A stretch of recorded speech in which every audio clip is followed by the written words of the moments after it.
SP news Kamareddy జిల్లా నసరులాబాద్ మండలం మీర్జాపూర్ సహకార సంఘం కాంగ్రెస్ పార్టీ వశమైంది. పార్లమెంటు ఎన్నికలకు ముందు బీఆర్ఎస్ పార్టీకి చెందిన మారుతి చైర్మన్ గా కొనసాగారు. అవిశ్వాస తీర్మానం పెడతారని ముందే పదవికి రాజీనామా చేశారు. దీంతో చైర్మన్ పదవి ఖాళీ ఏర్పడింది. సోమవారం రోజు ఎన్నికల అధికారి సమక్షంలో 12 మంది డైరెక్టర్లు రాంబాబును ఏకగ్రీవంగా ఎన్నుకున్నారు.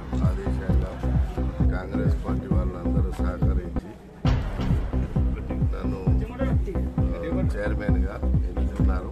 వచ్చేప్పుడు నాకు సాధ్యమైనంత మట్టుకు అందరికీ న్యాయం చేస్తానని నేను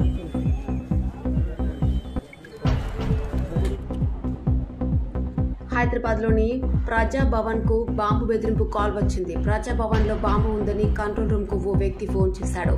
వెంటనే అప్రమత్తమైన పోలీసులు బాంబు స్క్వాడ్ సిబ్బందితో ఘటనా స్థలానికి చేరుకుని క్షుణ్ణంగా తనిఖీ చేశారు. విద్యార్థుల తల్లిదండ్రులను రాజన్న సిరిసిల్ల జిల్లాకు చెందిన ZP caption member Chand Pasha సమాజంలో నేటితరం విద్యార్థులు కొంతమంది ప్రవర్తన, వారి అఘాయిత్యాల గురించి తల్లిదండ్రులతో కింది విధంగా విన్నపం చేసుకున్నాడు. క్రమశిక్షణకు మారు పేరుగా ఉండే పాఠశాలలో విద్యార్థుల హెయిర్ కటింగ్ స్టైల్ పై, వారి నడవడికపై ఎన్నిసార్లు హెచ్చరించినప్పటికీ వారి ప్రవర్తనలో ఎటువంటి మార్పు రావడం లేదని అన్నారు. తెలుగుదేశం పార్టీ స్థాపకులు అవిభక్త రాష్ట్ర మాజీ ముఖ్యమంత్రి ఎన్టీఆర్ జయంతిని పురస్కరించుకుని బోధన్పట్నంతో పాటు పెంటకుర్దు, జాడీ, జమాల్పూర్, సాలూర క్యాంపు తదితర గ్రామాల్లో జయంతి ఉత్సవాలను తెలుగుదేశం పార్టీ నాయకులు, కార్యకర్తలు, ఎన్టీఆర్ అభిమాన సంఘం నాయకులు ఘనంగా నిర్వహించారు. ఎన్టీఆర్ జయంతి సందర్భంగా ఎన్టీఆర్ అభిమానులంతా కూడా ఈ ప్రాంతానికి చెందిన వాళ్ళు ఈ కార్యక్రమంలో సామాజిక సేవ చేసే కార్యక్రమంలో భాగంగా కొత్త బస్టాండ్ ప్రాంతంలో ప్రత్యేక విస్తరణ కార్యక్రమం ఏర్పాటు చేయడం జరిగింది.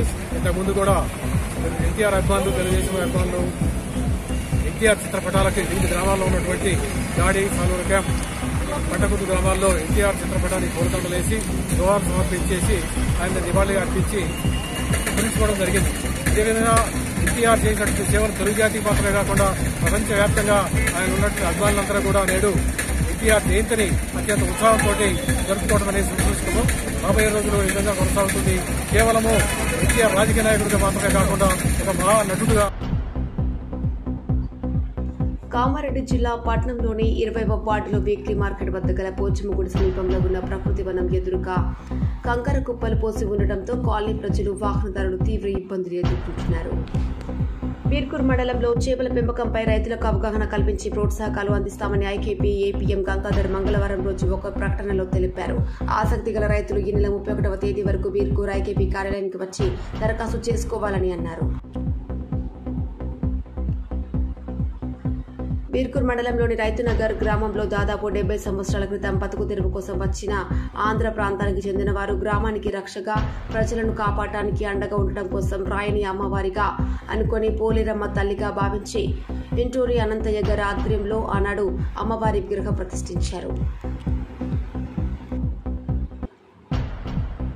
నవీపేట్ మండల కేంద్రంలో స్టేషన్ ఏరియాలో గల సాయిబాబా మందిరంకు వెళ్లే రోడ్డుపై మురికి నీరు చేరి కాలనీ వాసులకు ఇబ్బందికరంగా మారుతోందని, సమస్యను శాశ్వత పరిష్కారం చూపాలని కోరుతూ స్థానిక కాంగ్రెస్ పార్టీ నాయకులు గ్రామ పంచాయతీ కార్యదర్శికి వినతి పత్రం ఇచ్చారు.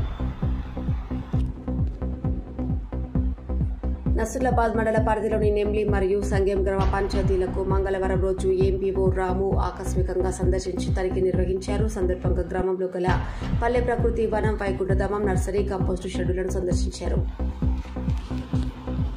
కామారెడ్డి జిల్లా ఎల్లారెడ్డి నియోజకవర్గంలోని తాడ్వాయి మండలంలో గల చిట్యాల గ్రామ ప్రజలు వేసవికాలం సందర్భంగా తీవ్ర తాగునీటి ఎద్దడితో ఇబ్బంది పడుతున్నారు. ఈ క్రమంలో గ్రామస్తుల విషయాన్ని కాంగ్రెస్ నాయకుల సహకారంతో ఎల్లారెడ్డి ఎమ్మెల్యే మదన్ మోహన్ రావు దృష్టికి తీసుకువెళ్లారు. వెంటనే స్పందించిన ఎమ్మెల్యే గ్రామంలో బోరు మంజూరు చేయించి డ్రిల్లింగ్ చేయించారు. Hey there. Subscribe to my channel and also press this bell icon.